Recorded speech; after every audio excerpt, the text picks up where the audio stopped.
Hello everyone, welcome to study in fee. मेरा नाम है श्रेष्ठ गुप्ता और आज मैं थ्योरी ऑफ एवरीथिंग का 5वां पार्ट रिकॉर्ड करने जा रहा हूं। अगर आप लोगों ने पहले के 4 पार्ट्स नहीं देखे हैं तो लिंक डिस्क्रिप्शन में मिल जाएगा, वहां पर जाके आप देख सकते हैं। पर बाकी के 4 पार्ट देखने से पहले ये लेक्चर कंप्लीट किया जाए।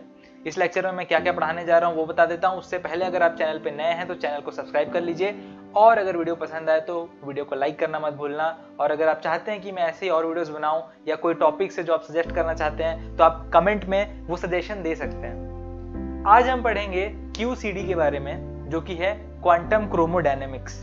क्रोमो का मतलब होता है कलर। अब ये कलर का क्या फंड है भैया? एटॉमिक पार्टिकल्स का तो कोई कलर होता नहीं है, क्योंकि वो पार्टिकल्स लाइट से इतने छोटे होते हैं कि लाइट उनसे रिफ्लेक्ट हो नहीं पाती। तो ये कलर का फंडा क्या है वो मैं समझाऊंगा। फिर हम पढ़ेंगे GUT, मतलब कि ग्रैंड यूनिफाइड थियरीज। पिछले पार्ट में मैंने बताया था कि किस तरीके से हमने इलेक्ट्रोमैग्नेटिक फोर्स और वीक फोर्स को एक साथ कंबाइन किया था। ग्रैंड यूनिफाइड थियरी में इलेक्ट्रोमैग्नेटिक फोर्स, वीक फोर्स और स्ट्रॉन्ग न्यूक्लियर फोर्स तीनों को अपन कंबाइन करेंगे। फिर पता चलेगा कि ग्रैंड यूनिफाइड थ्योरीज जो कि ये GUT हैं वो गलत प्रूफ हो गए, जिसकी वजह से हमें स्टैंडर्ड मॉडल बनाना पड़ा। स्टैंडर्ड मॉडल क्या होता है वो मैं बताऊंगा। Standard model is very close to theory of everything, but ये नहीं है थ्योरी ऑफ एवरीथिंग, ठीक है। उसके बाद लास्ट में मैं बताऊंगा वैक्यूम फ्लक्चुएशन के बारे में। वैक्यूम फ्लक्चुएशन क्या होता है, इस टॉपिक में मैं ये आपको बताऊंगा कि वैक्यूम एक्चुअल में एग्जिस्ट ही नहीं करती है। ऐसा दुनिया में कोई भी जगह नहीं एग्जिस्ट कर सकता है क्वांटम फिजिक्स के अकॉर्डिंग जहां पर वैक्यूम है, क्लियर वैक्यूम, जहां पर ना एनर्जी हो ना पार्टिकल हो। हर जगह ना या तो कुछ एनर्जी रहेगी ही या तो कुछ पार्टिकल रहेंगे ही। क्यों रहेंगे वो मैं समझाऊंगा आगे, ठीक है। तो वीडियो को अंत तक देखना।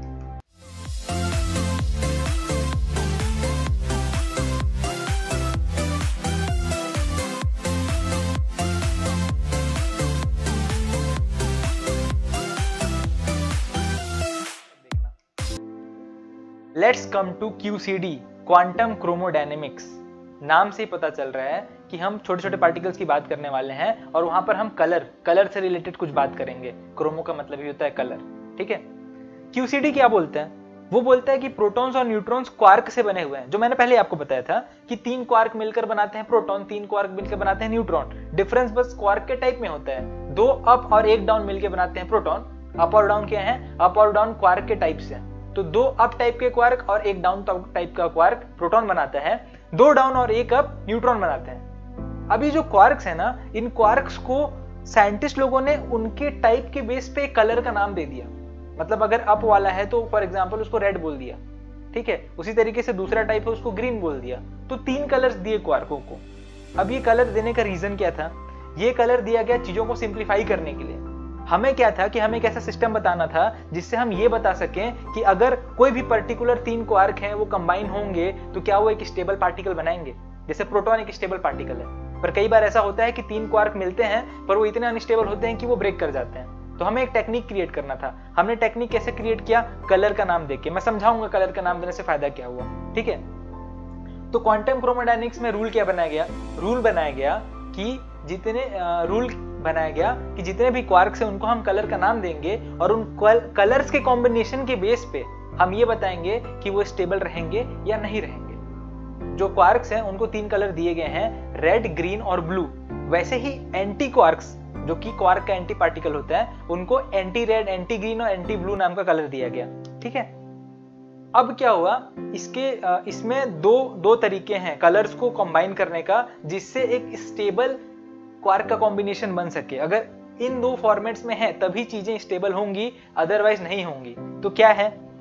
अ colour and its anti colour cancel, so a quark and anti quark form a colourless pair, an unstable particle called a meson, ठीक है।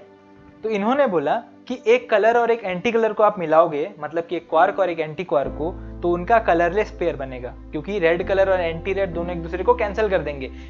एक्चुअल में रेड एंटी रेड कुछ ऐसा कैंसिल वैंसिल नहीं होता है, पर हम लोग समझने के लिए इस चीज को बनाए हैं। कलर का नेमिंग देना ही चीजों को आसान करने के लिए किया गया है। तो अगर रेड कलर और एंटी रेड कंबाइन होते हैं, मतलब एक क्वार्क और एंटी क्वार्क कंबाइन होता है, तो वो एक कलरलेस पेयर देंगे जो कि एक अनस्टेबल पार्टिकल होगा, मेसॉन। मतलब मेसॉन एग्जिस्ट कर रहा है। अगर आप चाहें कि रेड और एंटी ग्रीन कर दें तो वो कभी कंबाइन ही नहीं होंगे, क्योंकि रूल क्या बोलता है? रूल बोलता है या तो क्वार्क और एंटी क्वार्क सेम कलर वाले एक साथ जुड़ जाए, या तो रेड, ग्रीन और ब्लू तीनों एक साथ जुड़ जाए। तो दूसरा क्या ऑप्शन है? When all 3 colours are mixed the result has no net colour. 3 quarks, one of each color, form stable particles called baryons of which protons and neutrons are example. तो दो मेथड में से एक मेथड मैंने आपको बता दिया, क्या था पहला मेथड, क्वार्क और एंटी क्वार्क, मतलब कलर और एंटी कलर सेम कलर से, red anti red, blue anti blue, green anti green, ये तीनों मिक्स होंगे तो वो लोग पार्टिकल बना सकते हैं। दूसरा क्या तरीका हो गया पार्टिकल बनाने का क्वार्क के लिए, कि तीनों कलर एक साथ, रेड ग्रीन और ब्लू, या फिर एंटी रेड एंटी ग्रीन और एंटी ब्लू, ये तीनों एक साथ कंबाइन करेंगे तब पार्टिकल्स बनेंगे, जैसे कि प्रोटॉन्स और न्यूट्रॉन्स बनते हैं। इनके अलावा जितने भी पॉसिबल कलर्स हैं, जैसे कि रेड और ग्रीन एक साथ रख दिए, या फिर अपन ने रेड एंटी रेड और ब्लू डाल दिया, या इस तरीके से और भी बहुत सारे पैटर्न्स क्रिएट हो सकते हैं। उन पैटर्न्स में कभी भी एक स्टेबल पार्टिकल नहीं बनेगा, स्टेबल छोड़ो पार्टिकल ही नहीं बनेगा, वो कभी आ ही नहीं सकते ऐसा।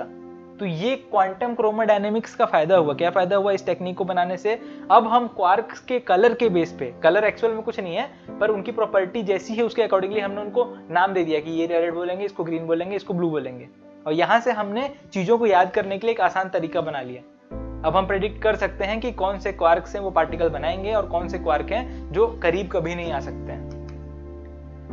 QCD में ना एक और इस जो थियरी है जो क्वांटम क्रोमोडायनेमिक्स की, उसमें एक और प्रॉपर्टी है जिसको बोलते हैं, क्वार्क्स का प्रॉपर्टी है जिसको बोलते हैं एसिम्प्टोटिक फ्रीडम।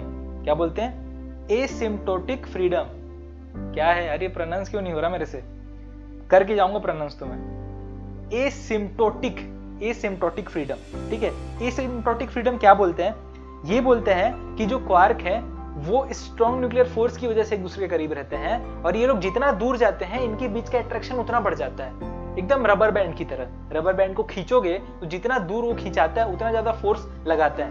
तो क्वार्क है उनकी एसिम्प्टोमेटिक फ्रीडम होती है, ये जो प्रॉपर्टी होती है, इस प्रॉपर्टी की वजह से इनका जितना दूरी बढ़ाओगे इनका फोर्स उतना बढ़ जाता है, ठीक है। इसी वजह से आप ना कभी भी रियल लाइफ में एक क्वार्क, सिंगल क्वार्क कभी भी नहीं ढूंढ सकते, क्योंकि क्वार्क्स, दो क्वार्क या तीन क्वार्क के बीच में स्ट्रॉन्ग न्यूक्लियर फोर्स है जो बढ़ता है दूर बढ़ाने से। तो आप अगर दो क्वार्क को अलग अलग तोड़ना चाहो कि यार सिंगल क्वार्क में गेन कर लूं, तो तोड़ने के लिए उसको खींचोगे तो वो और ज्यादा स्ट्रॉन्ग न्यूक्लियर फोर्स लगाएगा और वो हमेशा कंबाइन एक साथ चिपके रहेंगे, आप उनको तोड़ नहीं सकते हो, ठीक है।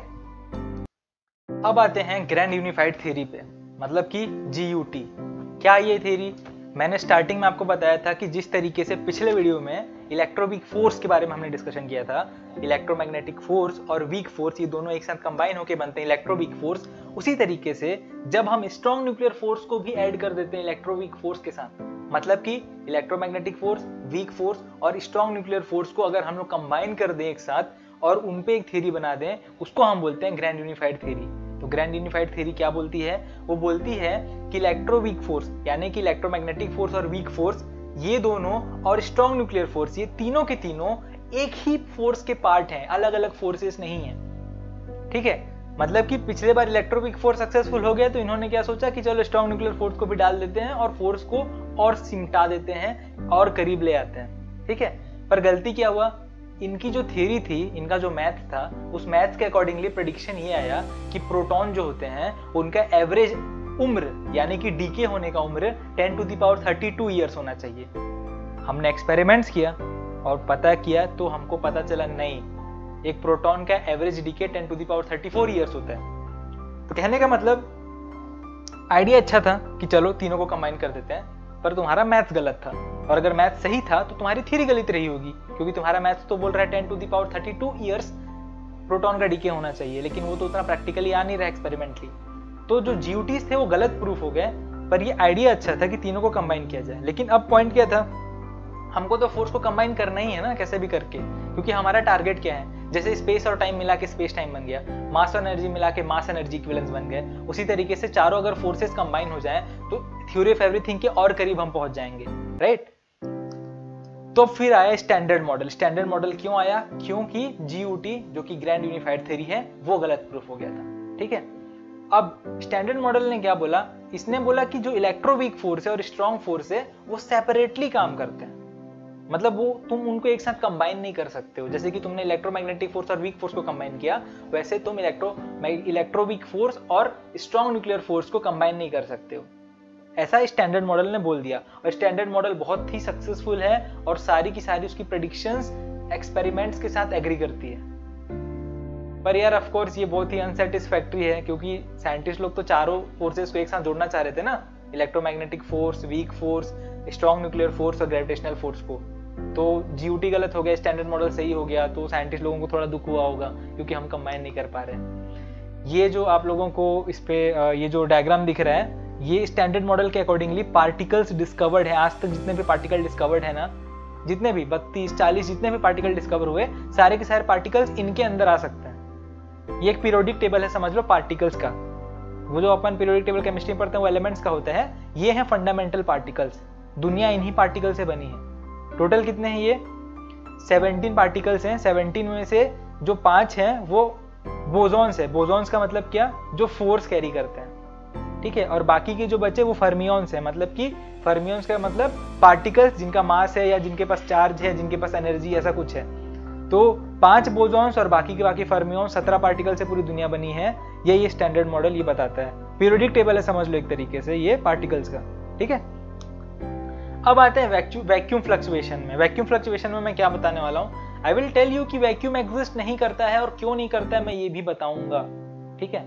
सी, हाइजेनबर्ग की जो अनसर्टेनिटी प्रिंसिपल है ना, जो बोलती है कि मोमेंटम और पोजीशन एक साथ एक्यूरेटली डिस्क्राइब नहीं कर सकते, उसी को अगर तुम मैथमेटिकली एक्सटेंड करोगे अनसर्टेनिटी प्रिंसिपल को, तो उसका रिजल्ट क्या आता है? उसका रिजल्ट ये आता है कि वैल्यू ऑफ फील्ड और उसके रेट ऑफ चेंज, जो फील्ड है, एनर्जी, जो भी इलेक्ट्रिक फील्ड या मैग्नेटिक फील्ड, इन फील्ड्स का जो वैल्यू है और उनका रेट चेंज होने का, मतलब तुम आगे बढ़ते जाओगे तो मान लो वो फील्ड कम हो रही है या ज्यादा हो रही है, उसका रेट, ये दोनों तुम एक्यूरेटली नहीं बता सकते हो। मतलब अनसर्टेनिटी का प्रिंसिपल एक्चुअल में क्या बोलता है? पोजीशन और मोमेंटम एक साथ नहीं बता सकते सर्टेनली।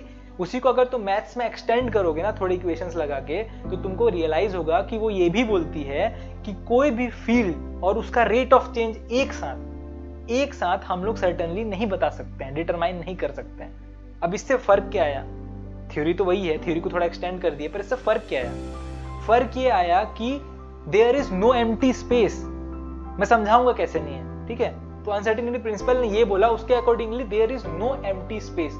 और ये एम्प्टी स्पेस नहीं होता है कैसे? सी, एम्प्टी स्पेस का मतलब क्या होता है कि उस जगह पर, जिस भी स्पेस को आप एम्प्टी बोल रहे हो, वहां पर वैल्यू ऑफ फील्ड भी जीरो हो और वहां पर रेट ऑफ चेंज भी जीरो। मतलब वहां पर कोई एनर्जी नहीं होनी चाहिए। एनर्जी मतलब वहां पर कोई भी फील्ड प्रेजेंट नहीं है। फील्ड प्रेजेंट मतलब एनर्जी प्रेजेंट होगा। तो वहां पर ना कोई फील्ड प्रेजेंट होनी चाहिए और ना ही वहां पर रेट ऑफ चेंज भी कुछ होना चाहिए। मतलब जीरो है तो जीरो ही रहना चाहिए, और चेंज थोड़ी होगा। चेंज होगा तो उसकी एनर्जी आ जाएगी। कहने का मतलब वैल्यू ऑफ फील्ड भी जीरो आ रहा है और रेट ऑफ चेंज भी जीरो आ रहा है। मतलब हम लोग एक्यूरेटली बता दे रहे हैं कि अगर एम्प्टी स्पेस एग्जिस्ट करता है तो उसका क्या है? उसका फील्ड भी कुछ है और उसका रेट ऑफ चेंज भी जीरो है। फील्ड भी जीरो है, रेट ऑफ चेंज भी जीरो है। तो हमने बता दिया एक्यूरेटली कि इस एम्प्टी स्पेस का फील्ड और उसका रेट दोनों के दोनों जीरो हैं। अब इससे क्या हुआ? अनसर्टेनिटी में बोला था कि नहीं यार तुम तो बता ही नहीं सकते एक्यूरेटली। हम बोल रहे हैं हमने एक्यूरेटली बता दिया एम्प्टी स्पेस का। इसका मतलब एम्प्टी स्पेस एग्जिस्ट ही नहीं करती है, क्योंकि अगर एम्प्टी स्पेस एग्जिस्ट करती है इसका मतलब अनसर्टेनिटी प्रिंसिपल गलत है। और हमने प्रैक्टिकली प्रूफ कर रखा है कि अनसर्टेनिटी प्रिंसिपल एकदम सही है। तो हमने क्या बोला? हमने बोला एम्प्टी स्पेस यानी कि वैक्यूम एग्जिस्ट नहीं करता है, ठीक है। अब वैक्यूम नहीं एग्जिस्ट करता है तो स्पेस में जो है वो क्या चीज है? मतलब स्पेस में मान लो सन और अर्थ के बीच में जो गैप है बड़ा सा, वो क्या है? वैक्यूम नहीं है, वहां पर हवा भी नहीं है, तो वहां पर है क्या? वहां पर होते हैं वैक्यूम फ्लक्चुएशन, जिनको हम लोग क्वांटम जिटर्स बोलते हैं। मतलब कि वो जो तुमको स्पेस दिख रहा है, जो वैक्यूम खाली खाली दिख रहा है ना, वो खाली नहीं है। वहां पर वर्चुअल पार्टिकल्स जनरेट होते हैं और फिर वापस एनाहिलेट हो जाते हैं। मतलब ये दो पार्टिकल्स अचानक से स्पेस में ऐसे क्रिएट हुए, फिर वापस कांटेक्ट में आके फिर एनर्जी बदल गए, फिर क्रिएट हुए, फिर एनर्जी बदल गए, फिर क्रिएट हुए, फिर एनर्जी बदल गए। और ये वैक्यूम में हर जगह पर हो रहा होता है। इनफैक्ट यहाँ पर भी देखोगे एयर के बीच में, तो दो एयर के पार्टिकल्स के बीच में स्पेस रहता है, वैक्यूम जिसको तुम लोग बोल सकते हो कि दो एटम्स के बीच में भी वैक्यूम होता है। वहां पर भी कंटिन्यूअसली पार्टिकल जनरेट और एनाहिलेट होते रहते हैं, वर्चुअल पार्टिकल्स, ठीक है। लेकिन ये जो वर्चुअल पार्टिकल्स है ना, इनको हम लोग प्रैक्टिकली डिटरमाइन नहीं कर सकते हैं। मतलब हम लोग की जो मशीनरी, जो पार्टिकल डिटेक्टर्स होते हैं, वो पार्टिकल डिटेक्टर वर्चुअल पार्टिकल को डिटेक्ट नहीं कर सकते हैं, क्योंकि उनकी प्रॉपर्टी बहुत अजीब होती है। कैसे अजीब होती है? उनका मास वर्चुअल मास होता है ना। और क्वांटम जिटर्स को यूज करके ही हॉकिंग रेडिएशन की थ्योरी बताई जाती है, और हॉकिंग रेडिएशन ऑलरेडी प्रूवन है। मतलब क्वांटम जिटर्स जो होते हैं, वैक्यूम फ्लक्चुएशंस होते हैं, वो सही है, वो एक्चुअल में होते हैं। ऑल्दो हम पार्टिकल को डिटरमाइन नहीं कर पा रहे, हम चेक नहीं कर पा रहे, डिटेक्ट नहीं कर पा रहे कि वो वर्चुअल पार्टिकल्स हैं कि नहीं हैं, बट उससे जो थ्योरी एक्सटेंड हुई जिससे हॉकिंग रेडिएशन का कॉन्सेप्ट आया और हॉकिंग रेडिएशन प्रैक्टिकली प्रूव हो गया, इसका मतलब वैक्यूम नहीं होता है, राइट। अभी जो वर्चुअल पार्टिकल्स के बारे में मैंने आपको बता दिया कि उनको हम डिटरमाइन नहीं कर सकते हैं, ठीक है। और ये जितनी भी वैक्यूम फ्लक्चुएशन की थ्योरीज हैं वो सारे ही प्रैक्टिकली एक्सपेरिमेंटली प्रूव हो चुकी हैं कि वो सही हैं। अब प्रॉब्लम क्या आता है ना, see the problem is that virtual particles have energy and because there are an infinite number of virtual pairs they would have an infinite amount of energy. मतलब वैक्यूम फ्लक्चुएशन का कॉन्सेप्ट तो आ गया quantum physics में, पर वहां से problem क्या क्रिएट हुआ? प्रॉब्लम ये क्रिएट हुआ कि जो वर्चुअल पार्टिकल्स होते हैं वो इनफाइनाइट है, मतलब वो हर जगह पे हर स्पेस में क्रिएट हो रहे हैं और हर वर्चुअल पार्टिकल का थोड़ा थोड़ा एनर्जी होता है। अब सोचो इनफाइनाइट पार्टिकल्स क्रिएट हो रहे हैं, मतलब इनफाइनाइट एनर्जी एग्जिस्ट कर रही है स्पेस में, और अगर इनफाइनाइट अमाउंट ऑफ स्पेस में एनर्जी करेगी एग्जिस्ट, तो वो एनर्जी रिलेटिविटी के अकॉर्डिंगली क्या करेगी, स्पेस को कर्व कर देगी, जिसकी वजह से छोटे छोटे ब्लैक होल्स क्रिएट हो जाएंगे हर जगह पे। ऐसा तो होता नहीं लेकिन रियल लाइफ में तो रिलेटिविटी बोल रही है कि अगर एनर्जी रहेगा तो ब्लैक होल बनेगा, ये बोल रही है एनर्जी रहता है पर ब्लैक होल नहीं बनता है। तो प्रॉब्लम फिर एक क्रिएट हो गया। क्या क्रिएट हुआ? हमने ये डिस्कवर किया कि हो क्या रहा है कि रिलेटिविटी जो है वो क्वांटम फिजिक्स के साथ मैच नहीं कर रही है और क्वांटम फिजिक्स रिलेटिविटी के साथ मैच नहीं कर रहा है, और ये एक और क्लैश आ गया रिलेटिविटी और क्वांटम फिजिक्स का। तो अभी फिर से हम लोग थ्योरी ऑफ एवरीथिंग नहीं बना पा रहे, क्योंकि दोनों ही थ्योरी बड़ी एक फील्ड को एक्सप्लेन करता है, एक है जो बड़ी बड़ी चीजों को एक्सप्लेन करता है, एक है जो छोटी छोटी चीजों को एक्सप्लेन करता है, और दोनों अलग अलग थ्योरी बोल रही हैं। ब्लैक होल पैराडॉक्स के बारे में अगर सुना होगा तो मैं उस पर एक और वीडियो बना दूंगा कि ब्लैक होल पैराडॉक्स क्या होता है। और ब्लैक होल पैराडॉक्स में भी यही प्रॉब्लम है कि क्वांटम फिजिक्स कुछ और बोल रहा होता है ब्लैक होल्स के बारे में और रिलेटिविटी कुछ और बोल रहा होता है ब्लैक होल्स के बारे में। तो इतना ही था आज के लिए, इतना ही है, ठीक है। नेक्स्ट पार्ट में स्ट्रिंग थ्योरी और एम थ्योरी के बारे में डिटेल्ड डिस्कशन करूंगा मैं। अभी तक मैं एम थ्योरी स्ट्रिंग थ्योरी को ऊपर से बता रहा था, अब मैं बताऊंगा कि जो स्ट्रिंग थ्योरी होता है वो आता कैसे है, उसमें क्या है। मतलब स्ट्रिंग थ्योरी के बारे में आपको इतना तो पता होगा कि पार्टिकल्स को पॉइंट पार्टिकल्स नहीं मानते हैं, स्ट्रिंग्स मानते हैं, पर इतना मानने से क्या फर्क हो गया, तो मैं बताऊंगा कि किस तरीके से स्ट्रिंग थ्योरी के एक एजम्पशन से कि अगर पार्टिकल्स जो हैं वो स्ट्रिंग से बने हुए हैं, हम लोग ये डिटरमाइन करते हैं कि दुनिया में 10 डायमेंशंस होते हैं, 4 डायमेंशंस नहीं होते हैं, 4 हमको बस दिखाई देते हैं पर 10 होते हैं एक्चुअल में। फिर एम थ्योरी आई, एम थ्योरी बोलती है कि 11 डायमेंशंस होते हैं, एम थ्योरी बोलती है कि 10 to the power 500 universes exist करते हैं, मल्टीवर्स का कॉन्सेप्ट भी एम थ्योरी से ही आता है। तो ये सारे अगले पार्ट में मैं डिस्कशन करूंगा। वीडियो पसंद आई है तो चैनल को सब्सक्राइब कर लीजिएगा, और वीडियो पसंद आए तो चैनल को लाइक भी कर दीजिएगा वीडियो को, और कमेंट में मेरे को एक सजेशन देते रहिएगा कि मैं और किस क्वांटम फिजिक्स से रिलेटेड चीज़ों पे वीडियोस बनाऊं। Thanks for watching.